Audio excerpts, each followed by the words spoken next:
Hello friends, welcome to Ruchita cooking. இப்போ நம்ம என்ன பார்க்க போகிறோம்னா சண்டே ஸ்பெஷல் மட்டை குழம்பு எப்படி செய்கிறதுன்னு பார்க்கலாம்.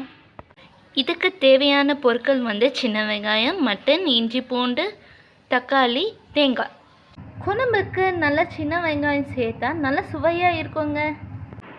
வெங்காயம் இப்போ உரலில் இடிக்க போகிறோம். வெங்காயம் நல்லா இடிச்சாச்சு. இடித்த வெங்காயம் ஒரு பிளேட்டில் வச்சுக்கோங்க. இப்போ பூண்டு போட்டு இடிச்சுக்கலாம். இஞ்சியை போட்டுக்கலாம்.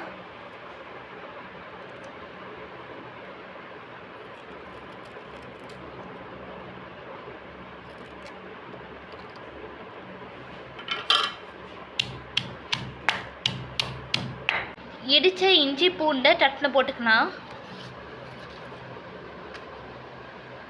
தக்காளியை இடிச்சுக்கலாம்.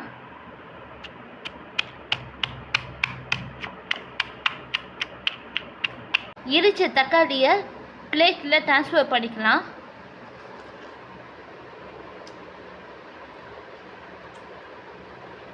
கிராம்பு, பட்டை, சோம்பு எடுத்துக்கலாம்.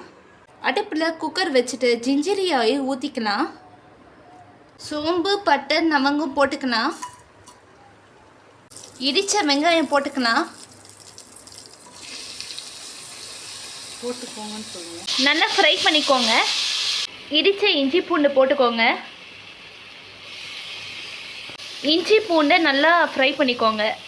க்ளீன் பண்ண மட்டனை எடுத்து போட்டு நல்லா ஃப்ரை பண்ணிக்கோங்க.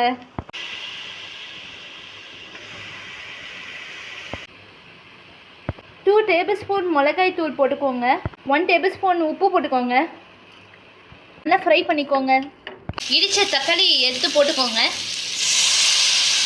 நல்லா ஃப்ரை பண்ணிக்கோங்க. 3 டம்ளர் தண்ணி எடுத்து ஊற்றிக்கோங்க. நல்லா மிக்ஸ் பண்ணிக்கோங்க.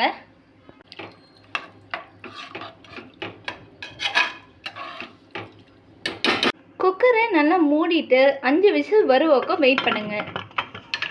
இப்போ நான் இதை வாஷ் பண்ணி எடுத்து வந்திருக்கேன். இப்போ மிளகு எடுத்து போட்டுக்கலாம். இடிச்சுக்கலாம். மிளகு நல்லா இடித்து ஃபைனாக பவுடராக எடுத்து வந்திருக்கேன். தேங்காய் அரைச்சி பால் மட்டும் எடுத்துக்கலாம். 5 விசில் வந்த உடனே தேங்காய் பால் எடுத்து ஊற்றிக்கோங்க. நல்லா ஃபில்டர் பண்ணிக்கோங்க.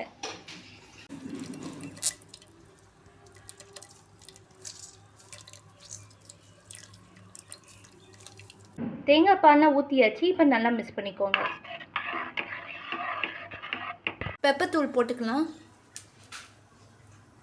இந்த களிக்குழம்புக்கு இது முட்டை தோசை நல்ல காம்பினேஷனுங்க. நீங்களும் வீட்டில் ட்ரை பண்ணிவிட்டு இப்படி இருக்குன்னு கமெண்ட் செக்ஷனில் சொல்லுங்கள்.